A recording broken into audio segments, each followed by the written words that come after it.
through which you can have a new perception. It's a new light. Invoking a new light. And then in that light, if you see and you want to handle it, then there are obstructions. There are obstructions. Those have to be removed. Already we have mishandled, I should say. We have mishandled the world, and that effects of those mishandlings are always there in the mind. So they will not allow you for a transformed way of living. Again and again those vasanas will haunt you. So when you do sadhana to act in a new way, to handle things in a new way, those obstructions have to be removed. The Guru gives the capacity to give up that. Again, Tyaga.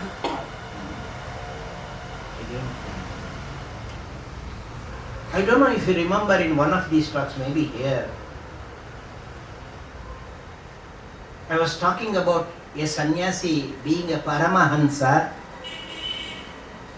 Ordinary Hansa will not do. Did I mention this in the auditorium? The shell must break before the bird can fly. That flight is moksha. Moksha is not static. It's a flight. Nothing to restrain you. The cage is broken. Here it is the Hansa. Hansa is a bird. So the cage of the bird is the shell of the egg. Unless the egg breaks, how can the bird come out at all? So naturally the chick inside, it breaks the shell. Otherwise the shell itself may break. But that is only an ordinary Hansa. A Paramahansa breaks the bigger shell, the Brahmanda. Not only the Pindanda, the Brahmanda. That is also an Anda, a big shell. So the entire cosmic pattern is confining because you take this Nama Rupa to be real. This is what the Diksha does to you, to transcend the Nama Rupa. So the Guru does what a mother hen or a mother crocodile or a mother tortoise will do. These are the three famous examples given for a Guru Diksha. Darshanat, Sparshanat, Shabdat, Kripaya, Sishya Dehake, Janayedya Samavesham, Shambhavam Sahideshika. He is the Guru, Sahideshika, who creates within this capacity to have the bliss of God. Shambhava Samavesha. The bliss enters into him. For that a little seka is needed. That egg has to be hatched. Warm protection is needed. That's what the mother hen, the mother crocodile, the mother tortoise does in different ways. Darshana, Sparshana, Shabda. So the Guru uses the forces of Darshana, forces of Shabda, forces of Sparsha. Please understand it in Samvit way. Don't take them literally, it will lead to anachara.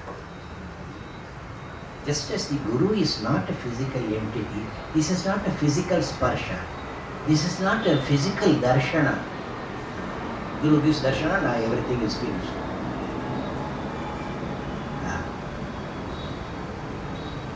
Intrinsically you must understand this. A new light, Darshana means a light. New light is given. Shabda means a new meaning is given. When light is there, you have a view. When a word is spoken, something is revealed, meaning, artha. The world is seen in a new light, the world assumes a new meaning, and then you feel a new presence. A presence touches you. The touching. Just as When I say you see my point, that seeing. This song touched my heart. That touch.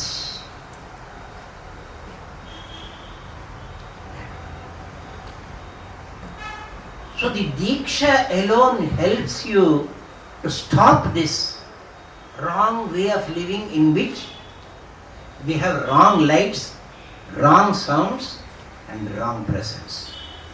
Because of the wrong presence, the right presence is not felt. The touch of God, we have become insensitive to it because we have insulated ourselves. We have insulated ourselves. In the name of progressing in life, in the name of acquiring prosperity, in the name of enjoying life, we have coated ourselves with something which cannot give you that sparsha. Allow that sparsha to come to you. Here again, Tyaga.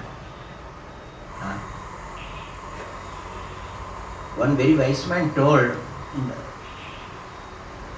in recent years, total vulnerability is the highest wisdom. I don't know how you will take it. It's a very dangerous statement.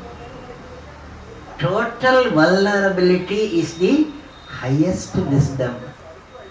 We are always trying to protect ourselves. Vulnerable to disease, vulnerable to germs, worms. These Westerners, if they see a cockroach, they go into hysterical shrieks.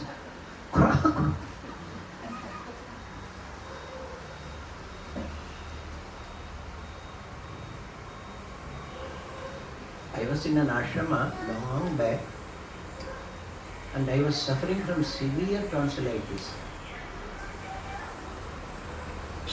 The Swami was very kind and he arranged, of course doctor used to come every day, examine me. And he recommended that it is very bad, so it has to be cut off. Operation is the only real cure.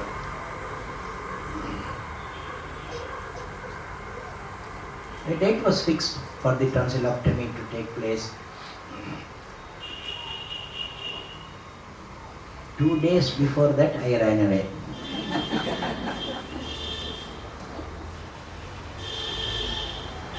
Not to avoid that tonsillectomy. Please don't take me to be such a coward. A sannyasi cannot be a coward. There was a call, a very deep call. Come to the Himalayas. I just couldn't resist it. I didn't even know the way. Somebody helped me. From the ashrama to the railway station, I walked all the way 3 kilometers in the dead of the night.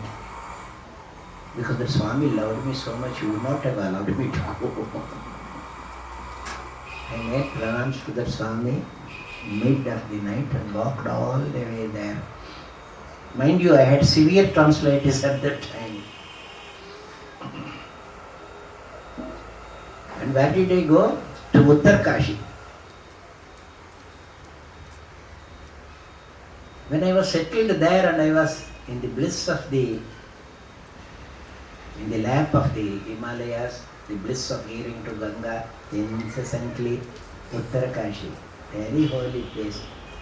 Acharya Shankara also went directly there.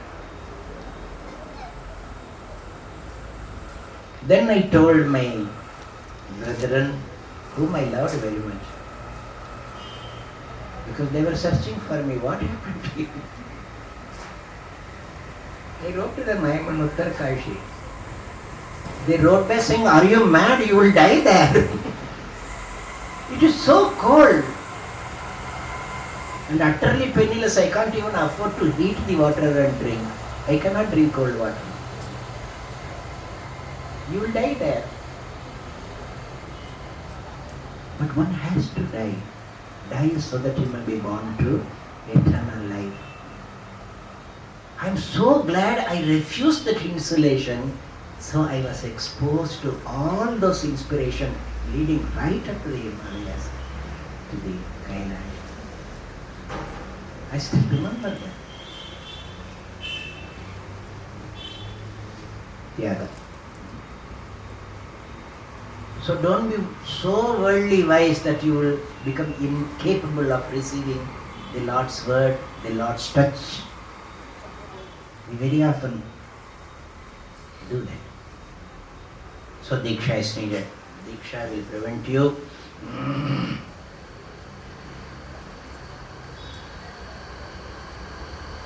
Don't think I am here to talk about myself. No, it was not my intent. But mischievously I suggested a title. What is the title? Myself, mine. Myself, mine. You thought I was going to talk about myself and that you are all mine?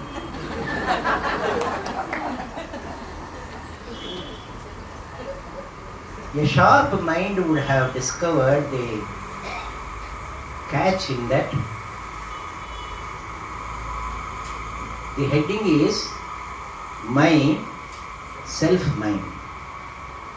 Self-mind. My self-mind. Your self is a mine of light. I want to tell you how you should go deep and discover that wealth within you. The whole title will be with inverted commas within. My self-mind. Go deep. Don't stop anywhere. Just the superficial. Don't be satisfied with that. Go deep with it.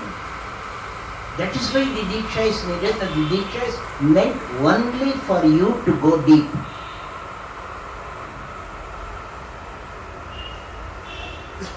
Layers and layers are there within you. Those who have read the Upanishads, heard the Vedantic discourses, they are all familiar with it. Kosha after kosha, kosha after kosha, unraveling. Tataha saram labate, then you come to the sara. So dig deep. You will find granite which can be polished like mirror, full of psychic energy. Go deeper.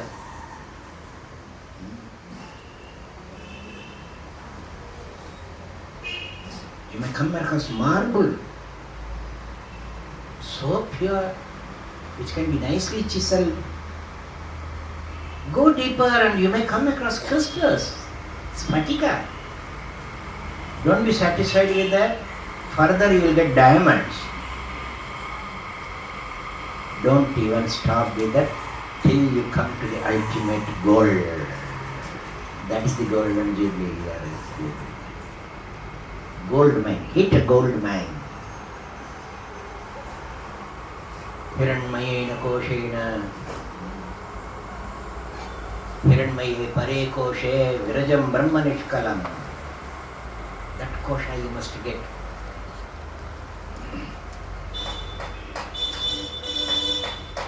Just for your information, you may not grasp it so clearly and completely now, but take this information just for your understanding. I am telling. This Nama Rupa that we see and we take to be real, Nama Rupatmakam Jagat, this Nama Rupa which is all the world, don't be deceived by it. To go beyond the Nama Rupa, remember that all that you see is a mental projection upon the physical screen. The physical screen of Kala Desha is there. On that a mental projection is there. That is what you call the world. Everything, every creature, every person. He is not there. The world is not there. Visham Darpana Drishaman Agritulyam Nijantaragatam. The Guru gives this direction first.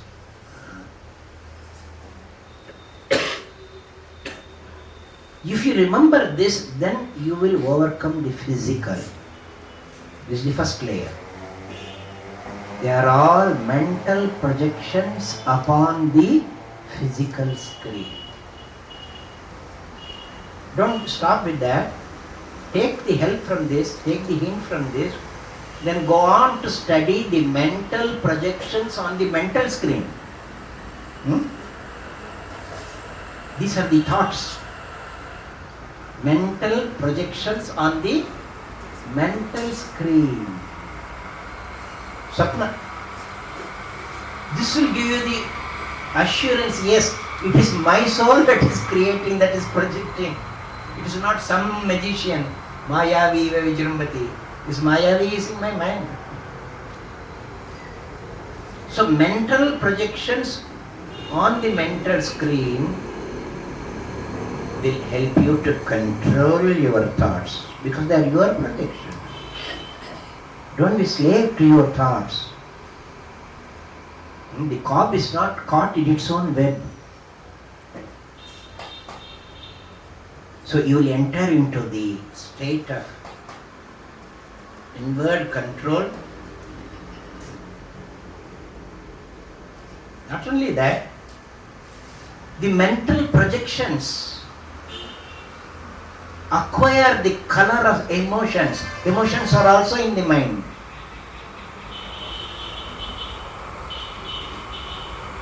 Those emotions give the color and make them very powerful. That bhava gives it the force. Utilize that. Utilize that bhava force to go into the psychic.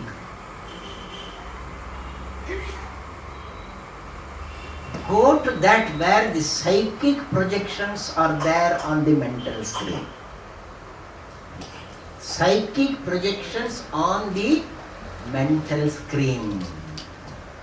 They are the levels of our upasana, where we think of contacting the divine, worshipping the divine, the bhakti, the upasana. They are all psychic.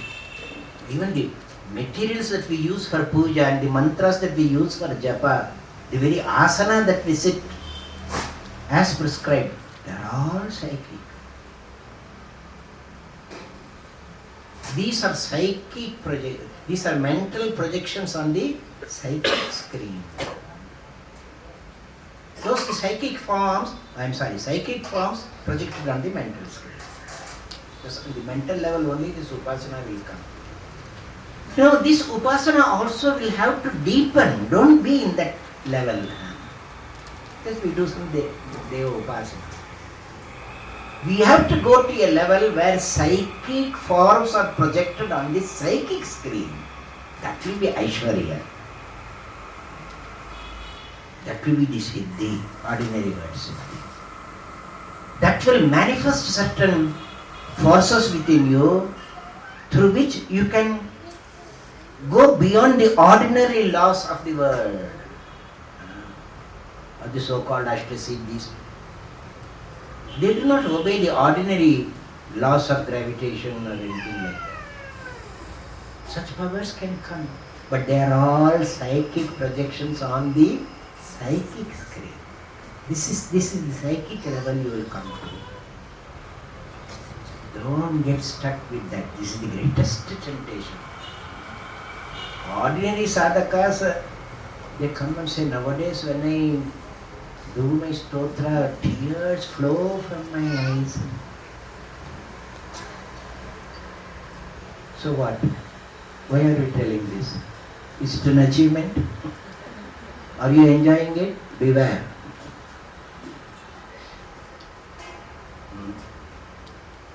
It's all good, it's very good. People can weep only for money and the people. You are weeping for God, that's a very good thing, but that's not the essence of upasana. Much more so when you develop this psychic sensitivity. You can even know what is going to come. That's all right. It's nothing.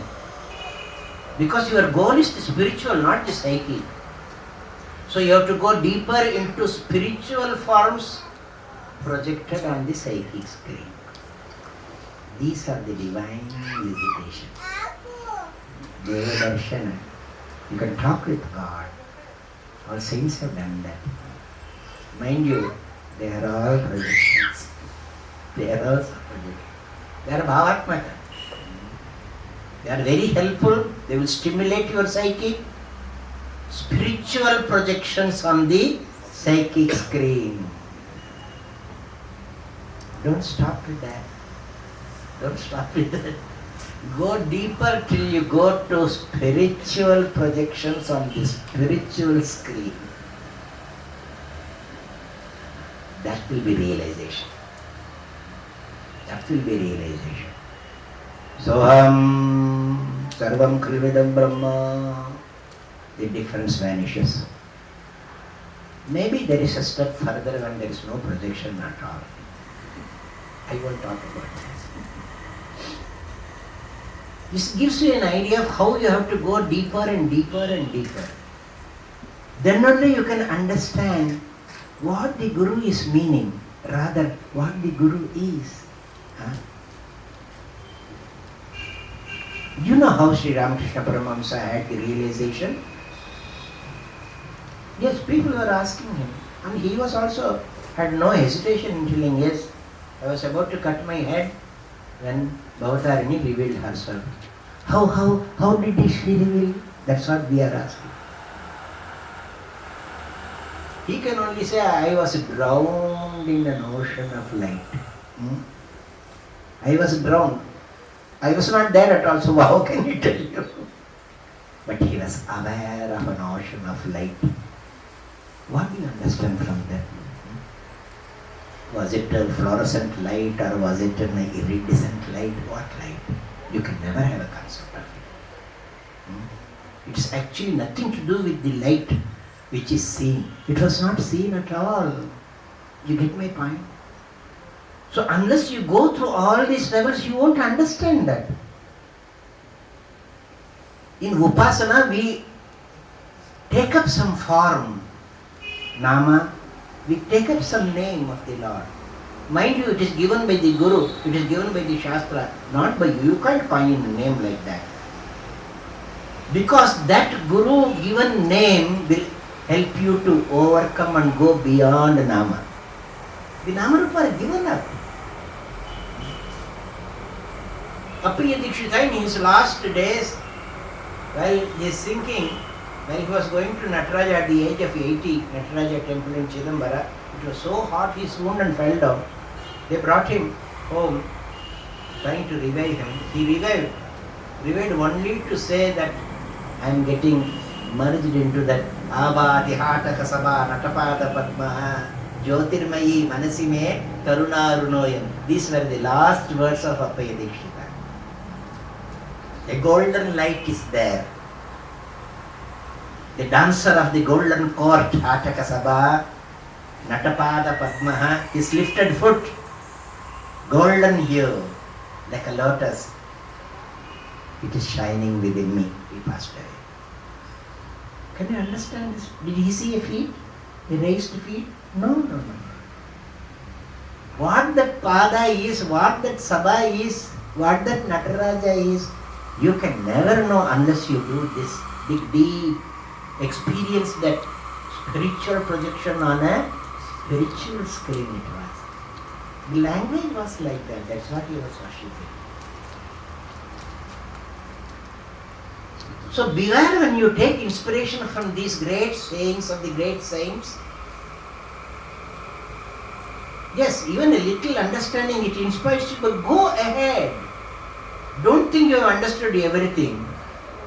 So one man went to Bhavatarini's temple in Dakshineshwar and said, Ramakrishna also wanted to cut his head, and then the Kali came. I will also cut my head. But cutting the head was too much, so he cut a finger.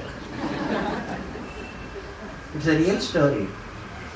One of the Ramakrishna Mission Swamis who made that boy was telling me. So don't be foolish like that. All that he got was minus one finger.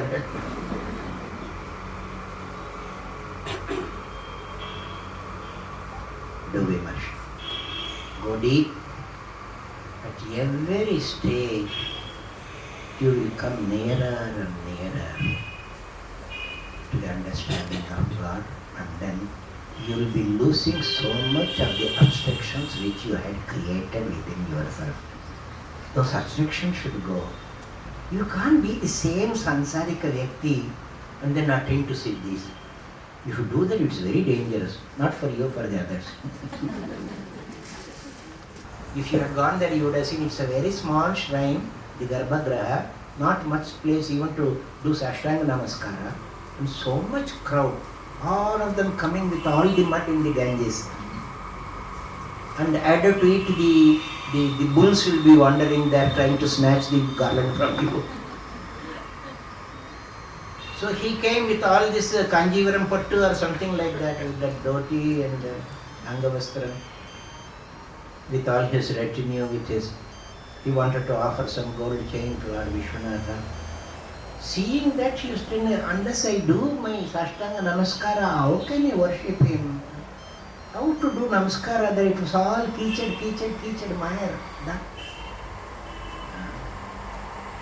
So he said, let me stand here and do. So he went a little back and there was the door there. He was leaning against the door.